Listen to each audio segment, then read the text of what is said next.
outside, they was crying, literally crying for their mum, in there in the office, crying to the officer in the office because he can't cope with being locked behind the door and being told what to do all the time, and wishing that they never made them decisions.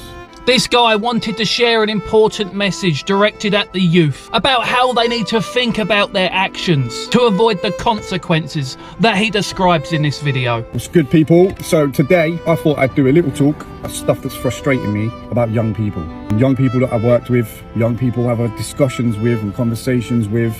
They don't quite understand the consequences to their actions, or where their actions will lead them in the future, or even now. A lot of stuff is highlighted online. You've got a lot of knife crime that happens, and you've got a lot of young people that are looking up to certain people. They want to sell drugs, they want to run around robbing people, but then the consequences to that is prison. Because they see a lot of stuff on TV, or other people that they look up to online, like your drill rappers, etc, etc, they think prison is good. They think that they're going to look good in front of their friends, when actually, number one, their friends ain't even going to be around when they go to prison. Probably ain't going to get no letter. They're not going to get no visit. And prison ain't going to be what they expected it to be. Now, this day and age, prison is nuts. Everybody's got something to prove, just like they have outside on the street. Now, all them people that are living that same life as you, where do you think they're going to be? The ones that you've actually upset or done something wrong against. Where are they going to be? They're probably going to be in the same place that you end up. And then what's going to happen? You're probably going to have to go to the officers, because people that you've upset outside want to do you some harm. You ain't got nowhere to run when you're in there. But the other point of that, a lot of young people that I've worked with have had good homes, good backgrounds.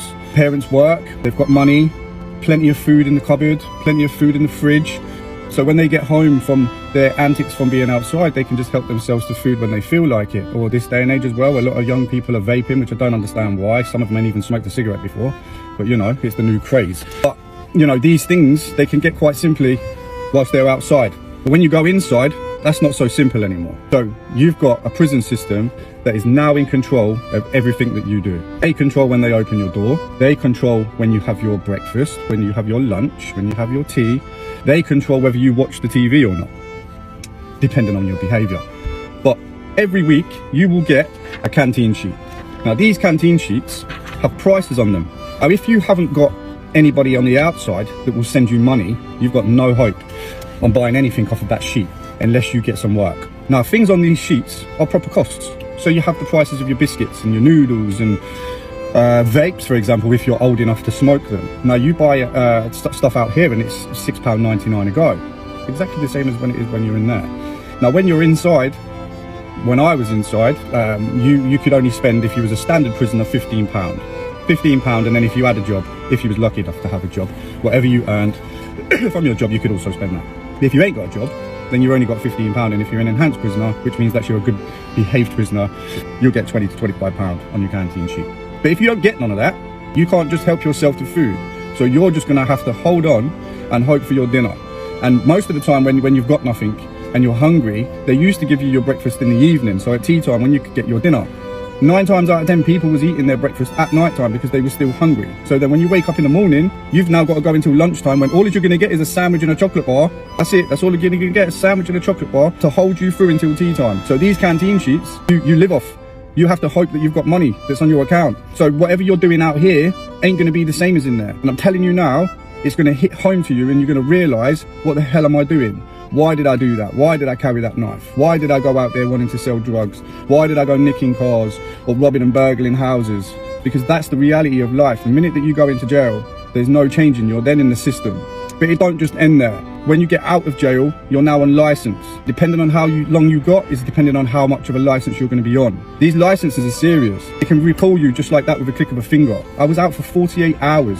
48 hours, and because I didn't go to an address, they recalled me back to jail for another 4 weeks. And I hadn't even done anything so serious as a crime. But then you have other people that are on bigger licenses that can go to jail just by even speaking to another criminal. Some people should go back to prison, but other people slip through the net. And for some reason, they don't get recalled.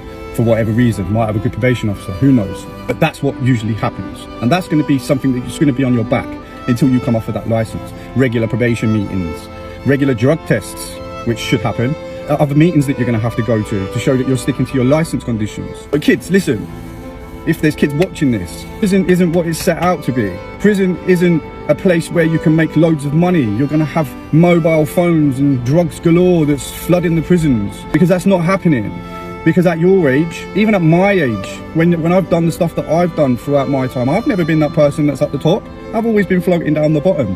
The ones that are at the top, the ones that have been in this game for a very long time, they're the ones that can link out with the phones and the drugs. You're still going to be underneath here, and you're not going to be the top dog of that wing or that landing where you're going to have phones and drugs and you're going to make loads of money and you're going to carry yourself well and stuff, because realistically 9 times out of 10 you're going to get robbed. You are going to get robbed, and you'll be physically hurt when you get robbed, because there's people bigger and harder and cleverer in that environment than you, and you won't realise that until you go in there. When you go in there, you will realise. And if you've got good parents out there, you'll cry for them. I've seen it with my own eyes. I've seen it with my own eyes with people that I've been out on the streets with when I was younger. They're all big and bad when they're outside, but when they was inside, they was crying, literally crying for their mum, in there in the office, crying to the officer in the office because he can't cope with being locked behind a door and being told what to do all the time, and wishing that they never made them decisions or choices that put them in there in the first place. But unfortunately, if you commit a crime, you're going to have to do the time the minute you're sent down, and there's no getting out of it. And then when you're in there, that's hard. And the thing is, all these people that you hang around with, they don't give a shit. They don't care. They don't care, because as soon as you go indoors, they're moving on. They're going to somebody else. They don't care. You ain't got no friends when you go in jail. You walk in jail on your own and you leave on your own. Simple as that. Make the right choices, man. Stay out of jail, stay away from the drugs, and go and get some work somewhere. Get yourself a trade, do something positive. It will get you far when you're older.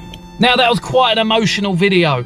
One that got me thinking about the decisions I could have made as a child, and I'm glad I didn't. Decisions that could have led to an entirely different future. Now, everyone makes mistakes, but it's easier to avoid making the mistakes when you can vision the consequences. And that was the main thing you should take from this video. Anyway, that is all from us here today at The Viral Group. Make sure to submit your content for a chance to be featured